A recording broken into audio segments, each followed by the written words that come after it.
Ce qui se passe quand la personne sort de l'appel, dans un premier temps, qu'est-ce qu'on lui apporte en fonction de telle objection? Qu'est-ce qu'on lui apporte? Je donne un exemple concret, quelqu'un qui n'a pas confiance en nous, on va avoir tendance à lui envoyer un témoignage de quelqu'un qui était dans sa situation, par exemple, quelqu'un avec laquelle ton prospect peut s'identifier directement, qui avait la même situation initiale et qui a atteint l'objectif grâce à ta solution, à ton offre, à ton produit, tout simplement. Avoir un vrai process anti-no-show aussi, parce qu'aujourd'hui, j'ai audité beaucoup de pôles vente qui tournaient aux alentours de 25-30 de taux de no-show, ce qui veut dire que tu perds entre 20 et 30 de ton deal flow, rien que sur le fait que les personnes ne se présentent pas en appel. Donc il est nécessaire d'avoir ce process anti no-show et d'avoir aussi un process de suivi de no-show pour les personnes qui no-show quand même,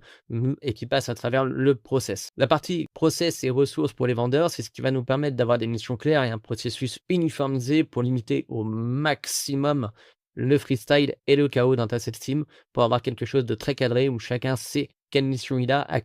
et d'ailleurs, si tu veux qu'on implémente cela dans ton activité aujourd'hui, tu peux prendre un rendez-vous directement avec moi. Dans la description de la vidéo, tu as un lien, tu cliques dessus, tu prends rendez-vous, on fait un audit rapide et je te donne les 3 leviers que tu peux activer dès maintenant pour pouvoir optimiser les résultats de ton équipe de vente. Maintenant, comme tu le sais,